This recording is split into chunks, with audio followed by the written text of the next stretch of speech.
En ce moment, Tiers Livre Atelier d'écriture, on est toujours le cycle été 2024, mais plus pour longtemps parce que on est à la 38e. On a fait 38 propositions d'écriture successives. On s'était dit qu'on allait à 40. Alors, c'est pas la question de dire pourquoi on arrête à 40, etc. C'est qu'à mesure que tu te donnes une borne, tu sens qu'il y a cette espèce d'amplification. C'est-à-dire que ce que tu vois au-delà, finalement, c'est ce qui compte. C'est pas forcément d'aller plus loin, en tout cas pour les propositions. Mais l'enjeu, là, pour nous, c'est bien que ce qui a été fait, là, pendant 40 jours, un tout petit peu plus, puisqu'on a eu quelques jokers, eh bien, ça reste vivant, et que ce soit ça, maintenant, qui prenne le relais et vous entraîne. Alors, on a toujours un petit peu la trouille, et puis si ça ne m'entraîne pas, ben, justement, et là, on peut avoir un espace particulier de proposition aussi. Et c'est ça qui nous fait avancer. C'est-à-dire comment construire des idées d'écriture. Alors, est-ce qu'on construit avec des idées? Est-ce qu'on construit des idées? Non, on pioche dans la bibliothèque. La bibliothèque est infinie, mais la bibliothèque des outils d'atelier d'écriture, elle n'est pas infinie, elle est dénombrable. Par contre, chez chaque grand auteur, il y a un petit point particulier. Et ce petit point, ben, on peut s'en saisir pour refaire du pastiche. Oh là là, certainement pas, j'ai jamais travaillé comme ça, mais prendre là ce petit champ opératoire, dire on ne s'occupe que de cette chose-là, et sur ce point-là qui a pu engendrer une œuvre parfois massive, là, comme celle de Christa Wolf, là, enfin les 4 livres là, que j'ai pris devant moi, eh bien, en faire pour soi-même des points d'expansion, c'est-à-dire des points où, par exemple là, aujourd'hui, on est la 38, on va travailler à partir d'incidents de Christa Wolf, eh bien, je vous proposerai donc, évidemment, puisque c'était le pacte entre nous, d'écrire au quotidien, de prendre le temps d'attaquer, là, cette proposition 38, avec la consigne que je vais vous donner, mais ne pas oublier de garder quelques minutes pour reprendre le texte d'hier, 37. On était où avec le 37? On était avec Christoph Ransmayr et Atlas d'un homme inquiet. Eh bien, je vis, et puis ce triptyque-là, image, histoire, là je vois les contributions qui sont en train d'arriver, et chaque fois tu te dis, mais quelle merveille, et quelle chance qu'on a de pouvoir partager ça, expérimenter ça, et que si on n'avait pas cette folie-là qu'on fabrique ensemble, parce que moi je peux pas le faire tout seul, eh bien, ces textes-là, tout simplement, ils n'existeraient pas. Et là, maintenant, c'est ça la question. Qu'est-ce qu'à leur tour, ils engendrent? Donc, aujourd'hui, vous allez faire la 38, mais ne pas oublier de reprendre un petit truc de votre 37 et puis rajouter un petit bout. Et puis demain, c'est la 39. La 39, on aura, tiens, ben, ce sera Olivier Rollin, Extérieur Monde. Vous voyez, je suis déjà en train de préparer, là, je suis un petit peu, oh là, tout, ça devient un peu critique là, quand tu arrives là, au bout d'un cycle, tu as des bouquins dans tous les coins, des trucs en retard sur l'ordi. Bon, mais c'est le jeu. Je savais, c'est tellement dingue déjà d'arriver là, à ce point-là de cette spirale. Donc demain, je vous parlerai d'Extérieur Monde du cher Olivier Rollin. Et puis, eh bien, en même temps que vous vous attaquerez à la proposition 39, vous garderez un petit moment pour refaire un petit bout de 38, vous voulez bien? Et puis un petit bout de 37. Et donc vous allez arriver dimanche avec la proposition 40 sur 40, ou bien vous aurez 4 textes qui seront là en train d'avancer, comme vous savez, ces espèces de petits, des choses qu'on appelle, pas des blogs, des globes, ces espèces de choses dont on pense qu'elles sont plus animales que végétales et qui continuent de diffuser comme ça. C'est une allégorie comme une autre de la littérature. Maintenant, on passe à Christa Wolf. Alors, Christa Wolf, décédée maintenant, grande femme qui a toujours représenté dans l'Allemagne de la Seconde Guerre mondiale, un peu comme Thomas Bernhard dans la Vienne, ces gens dont l'enfance et l'adolescence ont été en pleine période hitlérienne, comment payer lourd le tribut, et puis toute sa vie. Alors le combat, le combat il est littéraire, on s'occupe de la littérature, mais est-ce qu'on peut faire de la littérature dans ce contexte-là, de l'Allemagne de l'Est, la République démocratique allemande, RDA, DDR? la tête libre, ben non, et c'est peut-être ça qui font que, je relisais aussi de Bertolt Brecht, qui est sur un point très différent, parce que Brecht défend des notions d'engagement, et c'est Christa Wolf, il ne défend rien, que la littérature, mais que peut-être, vu l'état là de ce qui nous environne, ce ne sera pas loin aujourd'hui du thème, eh bien, revenir à l'intégrité, et puis à l'ampleur, à l'épopée de ce que ces gens-là nous ont légué, c'est important. La preuve, c'est qu'il n'y a presque pas de texte piraté de Christa Wolf. C'est à nous de les défendre. Et toujours pareil, les auteurs femmes, eh ben, le plafond de verre, la machine à écarter vient plus fort, plus comme les centrifugeuses, là, plus fort pour elle que par exemple Heiner Müller, dont elle était évidemment voisine, contemporaine et proche. Alors, Christa Wolf, qu'est-ce qu'elle nous laisse? Bon, il y a des choses classiques comme un trame d'enfance. Il y a un livre auquel je suis très attaché aussi, et j'arrête pas d'inciter à le lire. Cassandre, c'est quoi Cassandre?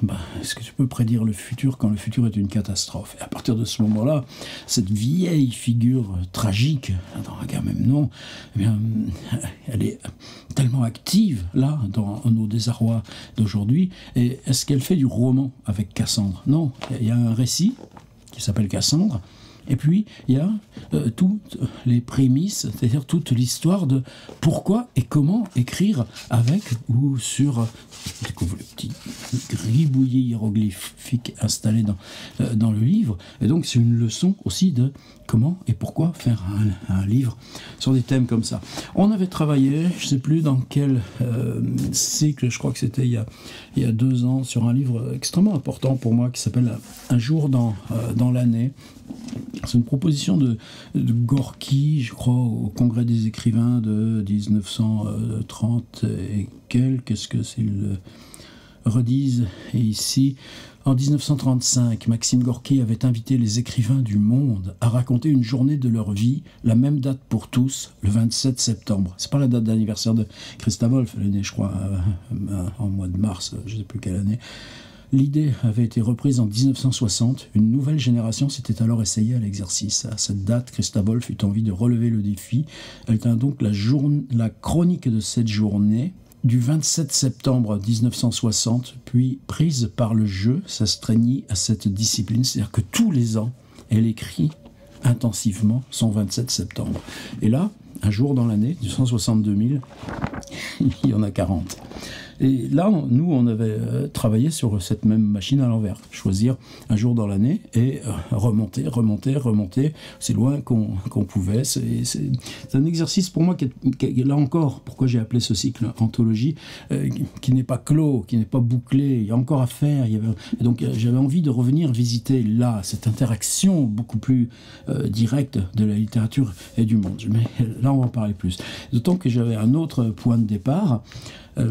On a au seuil, ça s'appelle Mon Nouveau Siècle, elle a continué, c'est-à-dire 2000 à 2010. Et dans Un Nouveau Siècle ou Mon Nouveau Siècle, je crois que c'est au seuil, eh bien on a 10 fois de nouveau l'exercice là du 27 septembre qui se refabrique. Et nous, donc, le fait d'avoir un jour dans l'année sur lequel on avait déjà bossé, mais Mon Nouveau Siècle avec les 10 de plus, j'ai beaucoup hésité. Mais en me replongeant là dans Christa Wolf, il y a ce petit jaune qui est ressorti, incident, et je crois que c'est pas possible aujourd'hui pour moi de laisser ces petites choses. Petites choses, qu'est-ce que ça veut dire, petites choses? Oui, parce que c'est bref, je sais même pas s'il est disponible. Traduction Ghislain Ricardi, titre original Störfall. Et ce Störfall, bien sûr, c'est Tchernobyl. Si vous avez lu aussi ce magnifique texte de Cécile Weichbrot avec cette résidence à Dresde, là encore, ancienne ville DDR, où elle travaille là, sur cette idée simplement de retraduire la promenade au phare de Virginia Woolf, et se confrontant là, à mesure qu'elle est dans cette résidence en train d'écrire, et puis d'essayer de confronter cette distance qu'il y a entre toute proposition de traduction et la phrase de Virginia Woolf, en appelant à tous ces souvenirs de ville sur il y a New York, etc. Mais, alors ça aussi, nous, on se l'était approprié en pratiquant l'écriture. C'est ça, pour moi, qui me relie toujours encore plus profondément à cette question de l'écriture par la pratique. On peut écouter et commenter Bach tant qu'on veut, mais prendre un instrument et puis s'atteler à essayer de le jouer, on va comprendre 1000 fois mieux, même si le chemin qui mène des gens comme Rostropovitch toute leur vie à rejouer encore Bach ou Vincent Courtois. Tenez, voilà un musicien d'aujourd'hui, jeune musicien d'aujourd'hui, je ne sais pas jeune ou pas jeune, plus jeune que moi en tout cas, et Courtois qui travaille de musique vivante, la musique improvisée, la musique, tous ces modes de création, de rencontre, tout seul il joue l'intégrale des sonates de Bach, mais il se refuse encore à en faire un disque. On va le tanner jusqu'à ce qu'il y arrive. Allez, pas de digression. De quoi il s'agit? Évidemment de Tchernobyl. Tchernobyl, quand on est à Berlin, ils étaient évidemment aux premières loges, c'est que les effets de ce nuage se sont propagés jusque dans nos propres régions. Et c'est ce décalage tellement énorme entre un événement qui ne vous est pas visible, mais qui vous est strictement là, contemporain. C'est le jour même. Par contre, vous n'écrivez pas le jour même. Vous allez écrire pendant des mois à construire une œuvre artistique composée, vous voyez, juin, septembre 1986. C'est un été, c'est 4 mois. C'est pas tant que ça, mais c'est revenir là sur le jour, l'instant de Tchernobyl et le reconstruire à distance.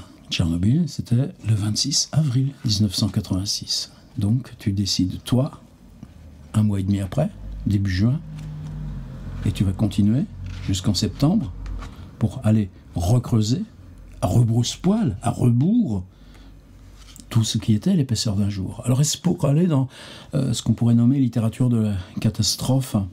C'est pas mon intention. Depuis, on a eu Fukushima, avec... il y a une littérature post-Fukushima, des Américains, des Français, etc., ceux qui ont fait le voyage, ceux qui écrivent en fonction, là, précisément de comment nous, on continue dans ces catastrophes qui ne sont dues qu'à nous-mêmes. Et je repensais par exemple à ce livre de Jean-Christophe Bailly, L'instant et l'ombre, sur... Hiroshima. Et sur Hiroshima, simplement sur quoi il travaille. Il travaille sur l'invention de la photographie. En France, Daguerre, via Nicéphore Niepce, et en Angleterre, Talbot.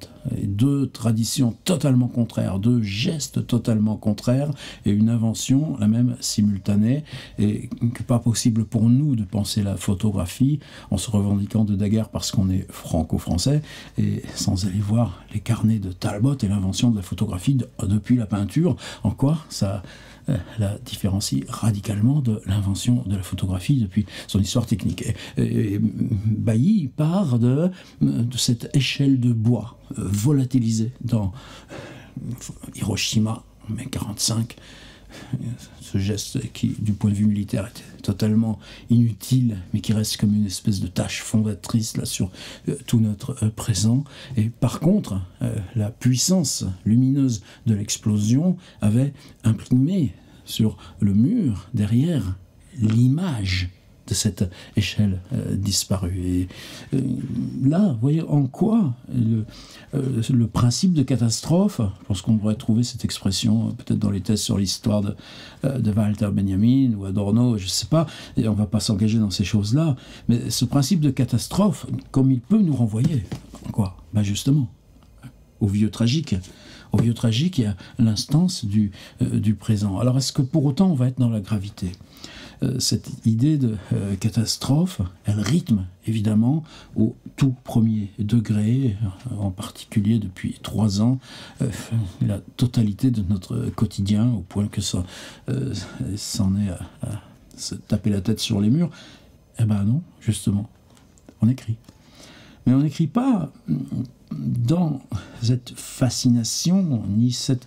Vous savez, c'est toujours de Walter Benjamin, ce tableau de Paul Klee qu'il avait réussi à acheter malgré ses ressources extrêmement précaire, mais ça intéressait personne. Ce qu'il nommait l'ange du futur, cette figure d'ange aux yeux exorbités qui semble, là, regardez, là, ce qu'il éjecte, et dans cette éjection, c'est le présent qu'il regarde. Le futur, on y envoyait comme ça, en lui tournant le dos. Et de quoi il nous parle, Christa Wolf, dans Incident? C'est-à-dire, je répète, une catastrophe survenue le 26 avril, tout à côté de Tchernobyl. Il y a d'autres centrales nucléaires. Il y en a une qui est en plein, là, sur le lieu même de l'affrontement russo-ukrainien. Est-ce qu'on est capable de vivre à côté? Non. Donc on l'assume, et on l'assume aussi en écrivant. Est-ce qu'on écrit ça? Mais justement, c'est la leçon de Christa Wolf. Qu'est-ce qu'elle fait cet été 1986? Elle fait des confitures de prunes. On a un prunier, là, cette année, ça fait 2 ans qu'il n'avait rien donné. Là, cette année, on croule sous les prunes. Et tac, c'est ce court-circuit. Allez, aujourd'hui, on va écrire les prunes. Qu'est-ce qu'elle écrit aussi? Eh bien, qu'on avait inventé avec l'informatique des moyens d'opérer dans les tumeurs du cerveau à distance, là, avec ces trucs d'imagerie médicale. Puis déjà, en 1986, et c'est entièrement neuf, elle va écrire ça aussi. Et elle écrit à son frère, et elle s'engueule avec son frère. Donc il y a une correspondance qu'elle cite avec les réponses du frère, sur quoi ils ne sont pas d'accord. C'est pas forcément ça que nous, on va suivre. Et puis, quand je vous parlais des prunes, pommes de terre sautées, œufs sur le plat, salade verte, lait.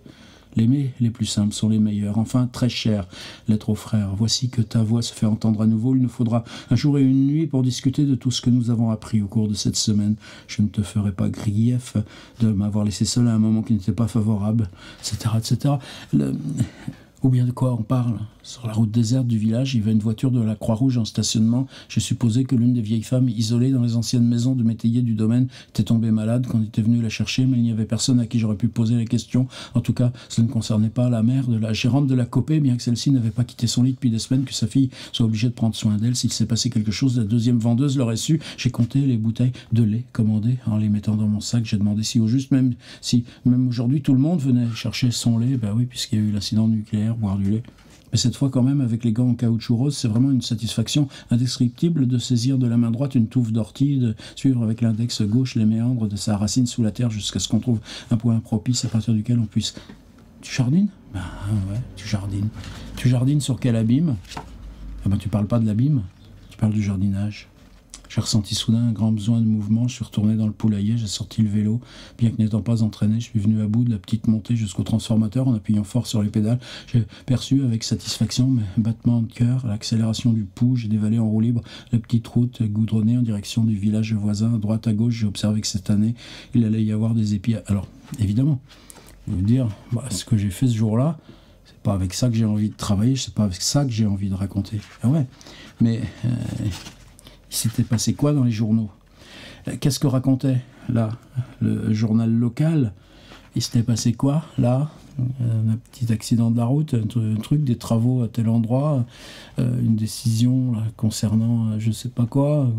Et, ou bien il s'est passé quoi ailleurs dans le monde? Et là, on va retrouver le travail de Christa Wolf dans Un jour dans l'année ou Mon nouveau siècle. C'est-à-dire tu prends une journée et le grand tableau, la grande fresque que tu vas faire, c'est pas ce qui t'est arrivé à toi, c'est qu'est-ce qui se passait dans le monde ce jour-là. Et là, pour moi, on a, ce sera mon point d'arrivée, ce qui nous permet, nous, là, d'entrer dans, de revenir directement. C'est pas la question de chercher un exercice, c'est la question de comment revenir à cette clé-là de l'expansion dans le contexte d'écriture de prose narrative. Une expansion qui n'est pas simplement quantitative, c'est pas du tout la question de dire « Ah tiens, ce serait mieux, là j'ai 70 pages, si j'en rajoute 5, ça va me faire 75, et 5, ça va me faire 80, et ça, wow, ça j'arrive à ce format-là de publication, waouh, quel bouquin, Yuri Bouida, le train zéro, et puis j'en rajoute encore 10, waouh, j'arrive au format d'incident, et puis j'en rajoute encore 10, et puis hop là, j'ai comme le vide des lieux. » Non, c'est pas ça. Ce principe-là, c'est pas une question, la question de la brièveté n'est pas du tout en question. La question, c'est celle de l'épuisement, c'est-à-dire d'être allé au bout du boulot. Et là encore, c'est pas une contrainte qui s'exprime dans l'ordre d'un absolu esthétique. C'est ce principe-là, il est par contre lié à la prose dans la mesure où un livre est une scénographie. Ouais, j'assume le mot. Un livre est une architecture. Prenez Proust avec toutes ces métaphores, depuis le poisson sur la table du restaurant qu'on décortique, par la conférence célèbre de Claude Simon sur juste ce thème-là du poisson sur la table chez Proust. Mais quand il parle de la recherche du temps perdu, comme ces robes là, de je ne sais quel couturier fictif, ou bien la métaphore principale, celle de la cathédrale. Et nous, là, dans ce qu'on construit, on a les nœuds, les points d'intensité. C'est eux qui nous viennent, les premiers. Mais une fois que sont arrivés les nœuds, les points d'intensité, eh bien, dans le pacte avec le lecteur, et c'est même pas le pacte vis-à-vis du lecteur, c'est le pacte vis-à-vis simplement de l'existence du livre, ou qu'est-ce que le livre se doit à lui-même. Et là, par contre, je parle gravement.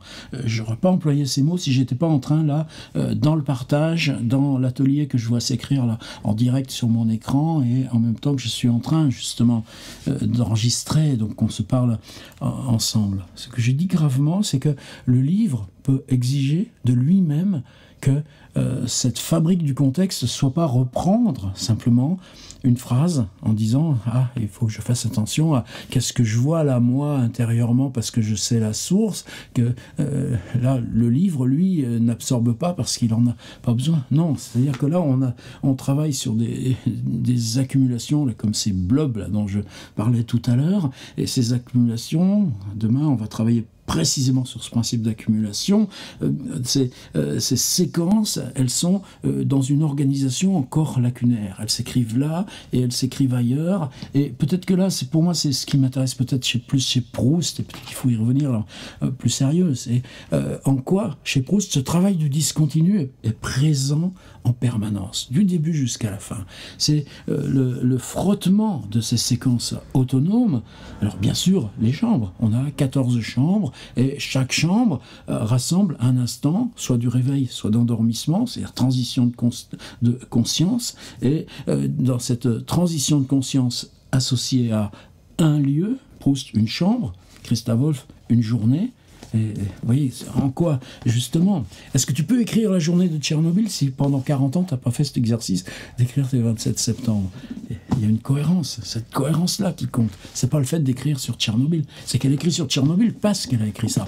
Et Proust, c'est ce schéma dans la mesure où ce point unique de temps de transition de conscience, que ce soit une période comme en Normandie, à la caserne de Robert de Saint-Loup, qui dure 8 jours, ou que ce soit à Balbec où ça dure 4 mois, ou que ce soit à la chambre de la prisonnière où ça dure 2 ans, quelle que soit cette nappe temporelle, elle glisse indépendamment les unes des autres dans l'intérieur de la recherche. Et chacune est constituée de séquences elles-mêmes encore autonomes. Les jeux aux Champs-Élysées pour des trucs, et puis plus tard le même petit narrateur avec la même Gilberte, ce sera la période des repas avec Bergotte chez les Swann. Et bien paf, là en 8 pages on va exprimer toutes les fois où il y a eu repas avec Bergotte chez les Swann. Et oui, c'est ce principe de discontinuité qui m'intéresse. Eh bien nous, ce principe de discontinuité, là on l'a exploré en tant que tel, c'est-à-dire que je vous ai proposé une suite de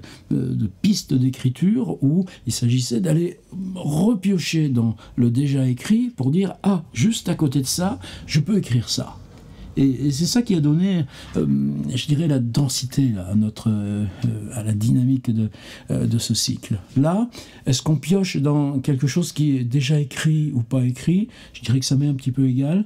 Par contre, cette nuit, là, puisque là j'enregistre le matin à cause météorologique, canicule, se dire qu'est-ce que ça serait bien si voilà, on est 50 ou 60 à écrire, chacun a une journée, et chacun écrit cette journée selon les années, et puis ça ferait un livre où on pourrait avoir un sommaire avec une sorte d'agenda où on retrouverait chacun. C'est une piste que j'aurais pu suivre. Et puis là, je pense que c'est le contexte présent. Depuis, bon, il suffit d'ouvrir le journal sur l'écran chaque matin et se dire non, on va revenir à ça. C'est-à-dire le 26 septembre, il se passe à Tchernobyl, un événement, c'est tout près pour eux, c'est à quelques centaines de kilomètres, les retombées sont immédiates, voire boire du lait. Et la vie, est-ce qu'elle change ? Non. Il se passe quoi? C'est un tableau général, c'est un tableau complet. Et puis ce truc-là, c'était le 26 avril, et puis là on est début juin, et de juin à septembre, tout le mois de juillet, tout le mois d'août, on va s'attacher à reconstituer cette journée complète. Mais justement, tout, sauf Tchernobyl, puisque Tchernobyl est invisible. Ça s'est passé sans que vous le sachiez. Ah oui, mais il y a la télévision, mais etc. Mais il y a tout le truc. Puis il se passait quoi? Là, quand tu fais ta confiture de prunes. Voilà, je m'en tiens là. Donc, consigne très claire, prendre une journée. Et cette journée, elle peut être en lien avec Cassandre et la tragédie, nos tragédies au quotidien. Oui, on va oser.